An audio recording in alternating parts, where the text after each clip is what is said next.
লেখা আছে signal, traffic signal মেনে চলুন এবং দূষণমুক্ত শহর গড়ুন। তো এইখানে যারা আছেন সবাই এটার একটা প্লে কার্ড হাতে নিয়ে এখানে দাঁড়িয়ে আছেন অলরেডি। ওনাদের বিষয়গুলি আপনারা দেখতে পাচ্ছেন। আমি আপনাদেরকে এক এক করে দেখাচ্ছি। এইখানে যারা হয়তো বা পুলিশ যারা গাড়িটা গেল তারা এটা খেয়াল করেনি, তো বিধায় এই বিষয়টা হয়েছে। আমি আছি এই মুহূর্তে হচ্ছে আপনার একদম আমাদের আন্তর্জাতিক বাণিজ্য মেলা যে আগে যেখানে অনুষ্ঠিত হতো ঠিক সেই জায়গাটায় আছি। এখানে একজন দেখতে পাচ্ছেন মানকি বেশি আছে, সবার হাতে প্লে কার্ড আছে। আমি চেষ্টা করব যে সবার সাথে একটু কথা বলার জন্য। এক এক করে যাচ্ছি যে মোবাইল কোড পরিবেশ অধিদপ্তর এইখান থেকে শুরু হয়েছে মূলত বিষয়টা।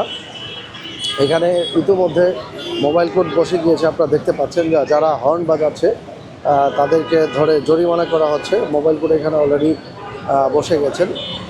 তো অনেকের আমরা দেখতে পাচ্ছি যে এখানে কিছু হর্ন হাইড্রোলিক হর্ন যাদেরকে ধরে জব্দ করা হয়েছে এবং এই আলামত আমরা দেখতে পাচ্ছি।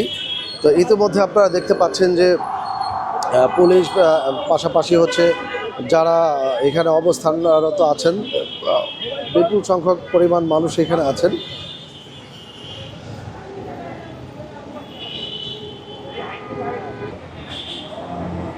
সবার হাতেই একই লেখা যে শব্দ দূষণ কারণ, তো আপনার আসলে হর্ন না বাজাই। বিষয় হচ্ছে এখানে আসলে কিছু কিছু হাইড্রোলিক হর্ন আছে যেগুলি মারাত্মকভাবে ব্যাপক পরিমাণে মানুষের ক্ষতি করে। এবং এইখানে আমরা দেখতে পাচ্ছি যে এই যে মাত্র আরেকটা হর্ন খোলা হয়েছে। তো ইতিমধ্যে আমি দেখছি যে আপনার বাসের সামনে থেকে আপনারা পরীক্ষা করছেন যে হর্নের এই বিষয়টা একটু বলেন তো। আসলে আমাদের এই অযথা হর্ন বাজানো প্লাস হাইড্রোলিক হর্ন, এই শহরের সিটির মধ্যে হর্ন বাজানো, এটা কিন্তু আমাদের সমাজের এই যে আশেপাশের মানুষের জন্য শারীরিকভাবে এবং মানসিকভাবে ক্ষতিগ্রস্ত হচ্ছে। যার কারণে আমাদের এই হাইড্রোলিক হর্ন বলেন বা এই সিটির মধ্যে এই হর্ন বাজানো, এটার থেকে আমরা বিরত রাখার জন্য আমরা এই পদক্ষেপটা নিচ্ছি পরিবেশ অধিদপ্তরের। আপনারা চেক আপ করছেন হাইড্রোলিক হর্ন প্লাস অযথা হর্ন বাজাচ্ছে কিনা এই বিষয়ে আমরা সতর্ক থাকার চেষ্টা করছি। ইতিমধ্যে আপনারা দেখতে পেয়েছেন যে এইখানে আমরা একজনের সাক্ষাৎকার নিয়েছি, পাশাপাশি এখানে স্টিল নাও মোবাইল কোড বসা আছে, যারা আপনার ভ্রাম্যমাণ আদালতের মাধ্যমে ব্যবস্থা নিচ্ছে এবং তাদের হাইড্রোলিক হর্নগুলি রেখে দিচ্ছে। পাশাপাশি হচ্ছে এখানে আরও শাস্তিযোগ্য অপরাধ যেটা ওনারা ধার্য করছেন সেটার প্রেক্ষিতে ওনাদেরকে জরিমানা ধার্য করা হচ্ছে। আমরা এখানে আছি হচ্ছে আবার একটু আমি বলে দিই যে জিয়া উদ্যান থেকে আসতে ঠিক সামনের দিকে এবং আন্তর্জাতিক বাণিজ্য মেলা যেখানে আগে অনুষ্ঠিত হতো সেই মোড়টাতে অবস্থান করছি আমরা। তো এইখানে গাড়ি এক এক করে ধরা হচ্ছে, যাদেরকে বেশি হর্ন বাজানো হচ্ছে, যারা হর্ন বাজাচ্ছে তাদেরকে ধরা হচ্ছে।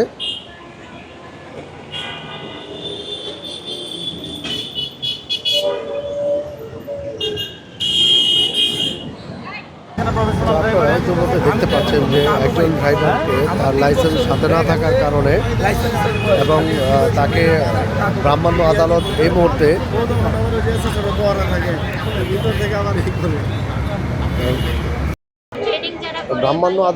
মুহূর্তে তাকে 2000 টাকা জরিমানা করা হয়েছে যে তার লাইসেন্স সাথে না থাকার কারণে এবং তার লাইসেন্সের স্লিপ সংক্রান্ত জটিলতার কারণে তাকে 2000 টাকা জরিমানা করা হয়েছে।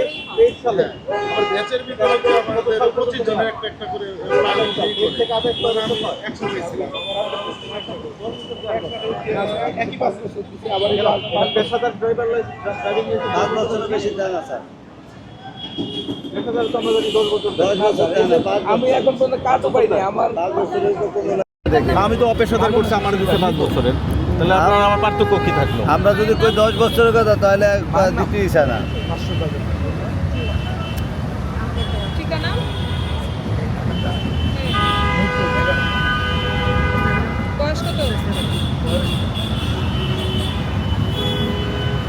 আর এরকম ঘাটে ঘাটে যদি আপনি মামলা খাইতে থাকেন, সদরঘাটে একটা মামলা খাইছেন, এখানে এসে আরেকটা মামলা খাইছেন, তার মানে হচ্ছে যে আপনি কিন্তু ড্রাইভার হিসাবে আপনি কিন্তু না, আপনি কথাটা বোঝার চেষ্টা করেন নাকি? দেখলাম যে আগারগাঁয়ের এই সিগন্যালে কাজ করা হচ্ছে, তো আপনাদের তরফ থেকে আপনারা আসলে কী ধরনের সহযোগিতা করছেন বা তাদের সাথে যেহেতুভাবে হাত বেঁধে দূরত্ব যেতে বলতে পারেন?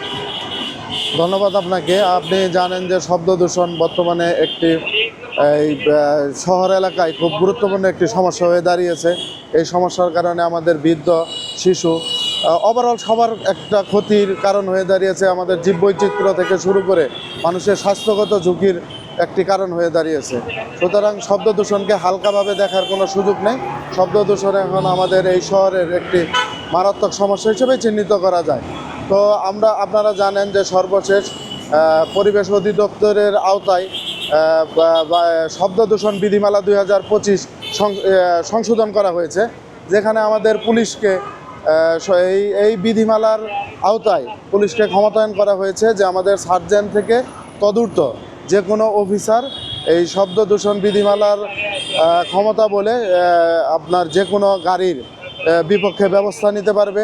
সে 3 মাস জরিমানা এবং অনধিক 10,000 টাকা পর্যন্ত, 3 মাসের কারাদণ্ড এবং অনধিক 10,000 টাকা পর্যন্ত জরিমানা প্রদান করতে পারবে। তো এই কারণে এবং এই বিধিমালা সংশোধন হওয়ার পর থেকেই পরিবেশ অধিদপ্তরের সাথে সমন্বয়ে এবং আমাদের ট্রাফিক পুলিশ আমরা আমাদের আওতাধীন এলাকায় আমরা কার্যক্রম শুরু করেছি। এই বিধিমালার আওতায় আমরা বিভিন্ন ধরনের গাড়ির বিপক্ষে জরিমানা এবং মামলা প্রদান করতেছি, কারণ আইনগতভাবে ব্যবস্থা না নেওয়া হলে এই সমস্যা কখনোই সমাধান হবে না। তো আমরা পরিবেশ অধিদপ্তর এবং মন্ত্রণালয়কে ধন্যবাদ জানাই যে এই বিধিমালার মাধ্যমে আমাদেরকে এই ক্ষমতায়ন করার মাধ্যমে ট্রাফিক পুলিশ শব্দ দূষণের বিরুদ্ধে আগের যে কোনো সময়ের চেয়ে ভালোভাবে আরও কাজ করতে পারবে। এবং আমরা আমাদের ট্রাফিক বিভাগের পক্ষ থেকে সর্বোচ্চ চেষ্টা করব শব্দ দূষণকে একটা নিয়ন্ত্রণের ভিতরে নিয়ে আসতে। বিশেষ করে যেসব নীরব এলাকা ঘোষণা করা হয়েছে, আপনারা জানেন যে এই বিধিমালায় বলা আছে যে কোনো নীরব এলাকার 100 মিটারের ভিতরে কোনো গাড়ি হর্ন বাজাবে না।